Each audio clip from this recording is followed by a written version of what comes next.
আপনিও কি আমার মতো গ্রামের একটি সুন্দর শীতের সকাল উপভোগ করতে চান? তাহলে পুরো ভিডিওটি আপনাকে দেখতে হবে। স্বভাবতই আমরা যারা ঢাকা শহরে থাকি তারা এত সুন্দর শীতের সকাল দেখার মতো সৌভাগ্য আমাদের হয় না। তাই যখনই শীতের দিনে বাবার বাড়ি চলে আসি তখনই কোনো একটা সুন্দর সকাল উপভোগ করার জন্য মর্নিং ওয়াকে বের হয়ে যাই। আর প্রথমেই কুমড়া ফুল চুরির কাজটা আমার ছোট বোন সম্পন্ন করে ফেলেছে, তাকে আবার আমি সাহায্য করছি ফুল দেখিয়ে দেখিয়ে।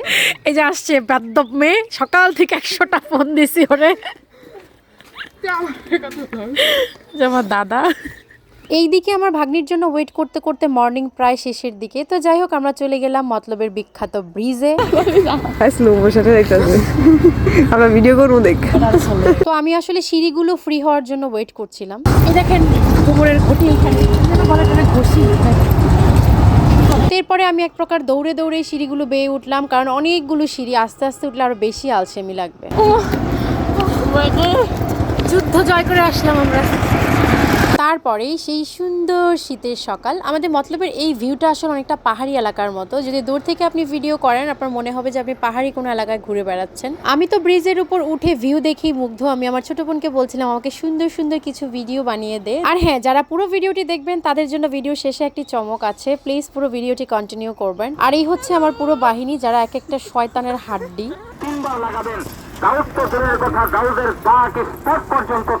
এই ভিডিওটাতে মজার বিষয় হচ্ছে আমি একটা সুন্দর ভয়েস ওভার করতাম, কিন্তু ভয়েস দিতে গিয়ে ভিডিও র সাউন্ড শুনে আমি হাসতে হাসতে গড়াগড়ি খাচ্ছিলাম। দাউদের মলম বিক্রি করছিল। আর এই ভিউটা ভাই সত্যি অসাধারণ।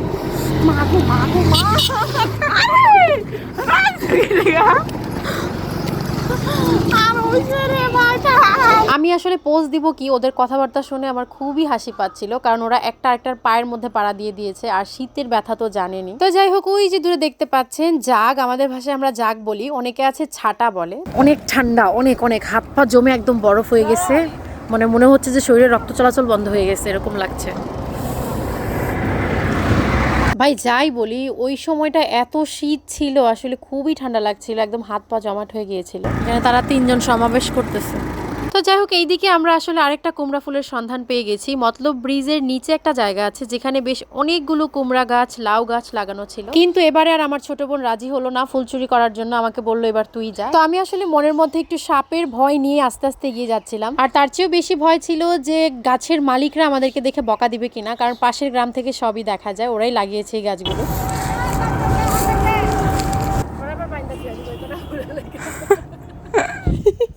দেখলেন তো, জানিয়ে ভয় পেলাম তাই হলো, আমাকে বকা দিচ্ছে ওই দিক থেকে। তো আমি দৌড়ে তাড়াতাড়ি করে উঠে গেলাম রাস্তায়। তারপরে আমরা সবগুলো হাসতে হাসতে হাঁটছিলাম, আর হচ্ছে এইদিকে একটা নার্সারি ছিল, সেখানে গাছগুলো দেখছিলাম। তারপর চলে গেলাম একটা দোকানে। আমরা মতলব ব্রিজের নিচেই এই দোকানটা আছে, হোটেল আর কি, সেখানে সকালে নাস্তা করার জন্য চলে গেলাম, কারণ আমরা সবাই খুবই ক্ষুধার্ত ছিলাম। তখন অলমোস্ট 10টা বাজে, সবারই ক্ষুধা লেগে গেছে। তো এই তো আমাদের নাস্তাও চলে এসেছে, ডাল, পরোটা আর হচ্ছে ডিম ভাজা। সবাই রিভিউ দাও নাস্তা কেমন। এত স্বাদের নাস্তা খেয়ে আমাদের রূপা আবেগে আপ্লুত হয়ে গেছে, চোখ দিয়ে পানি পড়ছে সমানে। থাক রূপা, তোরা আরেকদিন খাও। রূপা, তোমাকে আরেকদিন নাস্তা খাওয়াবো, তাও তুমি কান্না করো না। আমরা এই নাস্তাটাই খাবো, এই নাস্তাটাই তোমাকে খাওয়াবো। এখন বলেন সোনামণি, বলেন। এই হচ্ছে অবস্থা। নাস্তার টেস্ট দেখে আমরা একটা হাসতে হাসতে শেষ। আসলে খাবো কি, কারণ এত বাজে ছিল নাস্তা, যা বলার বাহিরে। এরপর আমরা ওই দোকানটার উল্টা দিকে আরেকটা দোকান থেকে চা খেতে চলে গেলাম। আরে ভাই, সকালবেলা আসছিলাম একটু মাঠে দাঁড়ায় একটা ভিডিও করব, কিন্তু কি একটা অবস্থা দেখেন, চারিদিকে সব মূত্র বিসর্জন করতে বসে গেছে। আমাদের আসলে হাসির টপিকের অভাব হচ্ছিল না, একের পর এক ঘটনা ঘটেই যাচ্ছিল, আর আমরা হাসাহাসি করছিলাম সব মিলে। আমরা তারপর গরম গরম চা খেয়ে নিলাম। চাটাও মোটামুটি ছিল, বাট শীতের সময় যেহেতু সবারই খুব শীত করছিল, হাত পা জমে গেছিল ঠান্ডায়, ওই সময়টাতে ভালোই লাগছিল। এইদিকে ফেরার পথে রিয়ার জুতা ছিঁড়ে গেছে, সেটা নিয়েও আমরা হাসাহাসি করছিলাম। আর এই ছেলেগুলো আমাদেরকে খাবারের হোটেল থেকেই ডিস্টার্ব করছিল, সোনামণি সোনামণি বলে, তাই ওদেরকেও ভিডিও করে ভয় দেখাচ্ছিলাম। এবারে আসলে একটা মজার ঘটনা ঘটলো। দাও ভাইয়া দাও, ওর এমন ভাবে চাইতাছে। জোরাজুরি করে সাইকেল নিয়ে সে আসলে একটা গন্ডগোল বাঁধিয়ে দিয়েছিল, ওড়না পেঁচিয়ে প্রায় পড়ে যাচ্ছিল রাস্তার মধ্যে। এবারে ভিডিও শেষের চমকটা হলো, এই ভিডিওটা আসলে গত শীতকালের, আমি যে কত বড় অলস সেটাই হচ্ছে তার প্রমাণ। একটা ভিডিও এডিট করতে আমার 1 বছর সময় লেগে গেল।